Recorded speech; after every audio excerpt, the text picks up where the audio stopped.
Hi, I'm Dr. Sandy Schaefer from Chadron State College, and thanks for joining me in this little series of beginning drum lessons. Again, what I'm speaking to you about has to do with beginning drums. Now, I'd like to talk about the correct drum stroke. This is actually the correct marimba stroke also. It's very, very simple. Lee Howard Stevens, the great marimba soloist, calls it a piston stroke. That word works for me. And it looks like this. Pretty simple, isn't it? And it's pretty logical, too. The quickest way to the drum is straight down and back up. Now, what am I not doing? I'm not doing this. Now, what I'm doing here is I'm going up, down, up, instead of down, up, down, up, down, up. What happens when you go up, down, up, down, up? Well, you're wasting motion, and you're adding this motion into each of your strokes that takes an amount of time, but it produces no sound. And it also makes you unable to control volumes. Now, volume with drums has to do with velocity. And velocity, how fast you hit the drum, has to do with acceleration. Acceleration has to do with how much space you have to accelerate. So, the distance from the drum is what gives you the room to accelerate. And what that essentially means is, if I start here and I go down to the drum using the normal motion we demonstrated in the first edition with the ball, normal acceleration, the drum's going to be at a very small volume. Let's say that this is maybe mezzo piano. If I start from here and I use that same natural motion, I will have got more velocity because I have more room to travel. The drum is going to be louder. And of course, a crescendo has to do with hitting the drum from different heights. Now, this is the best way to really control your drum playing. However, if you go up, down, up, we start here thinking we're going to play soft, but we go up, down, up, we're actually playing loud. So, the most efficient method of hitting the drum is the simple piston stroke. Down, up, down, up, down, up, down, up, down, up. Now, loud notes would start here, down, up, down, up, down, up. And we call this a full stroke.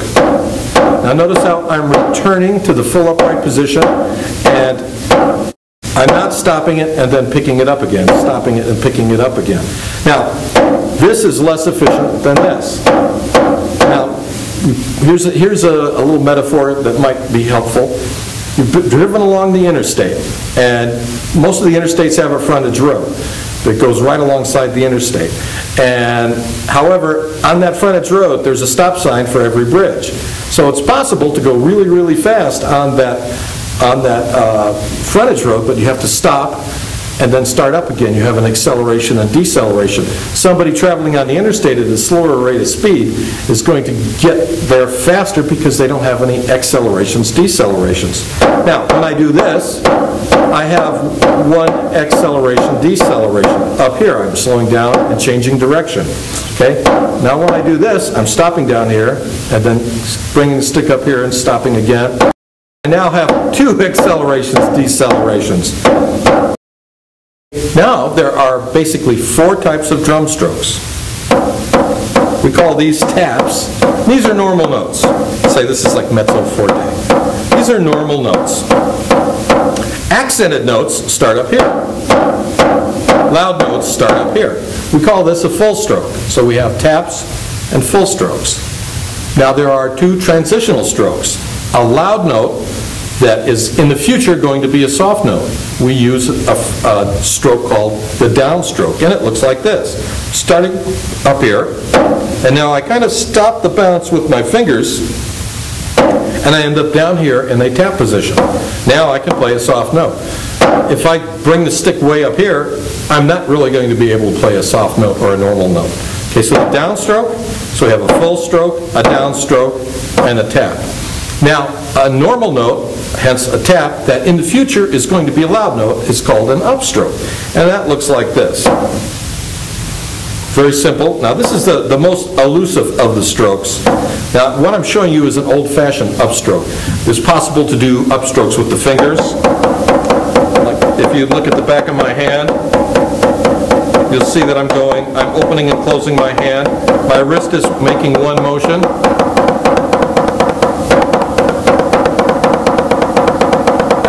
So my wrist is going down, up, down, up, down, up, down, up. So it's a down, up finger stroke. This is kind of an old-fashioned stroke, and it helps you develop the kind of arm motions that you use in playing drums. Now what you do is you let go of the wrist.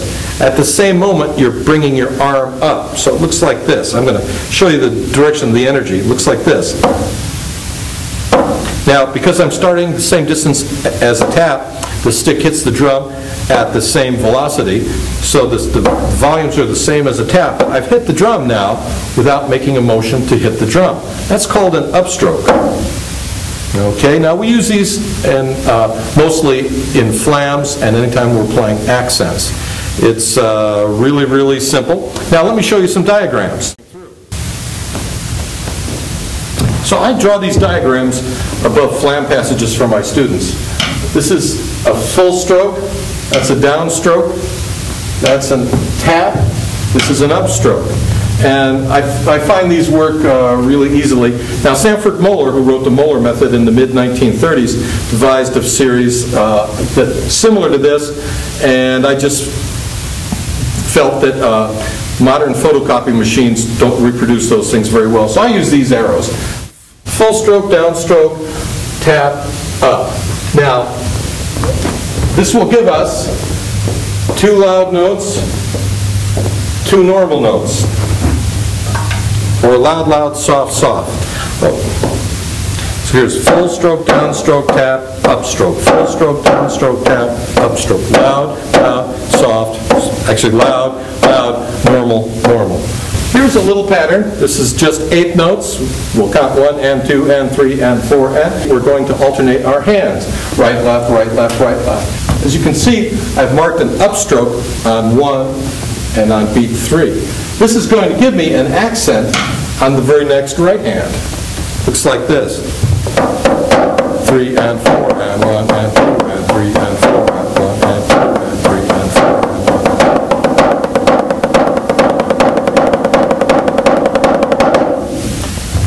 Here's another pattern. 2 loud notes on 2 and on beat 4 and. Up, up, down, down, up, down, down, up, down, down, up. So, if you visit my webpage, I've got a little handout there where you get to practice upstrokes and downstrokes. Very, very basic drum motions will make you a much more effective player. And once again, you'll notice when I'm playing the drums, I take the responsibility of returning the stick to its original position. Are they coming up the same height? I'm Dr. Sandy Schaefer from Chadron State College, and I hope you enjoyed this little look at upstrokes, downstrokes, and taps. These are things that all drummers do, whether they know about it or they don't know about it.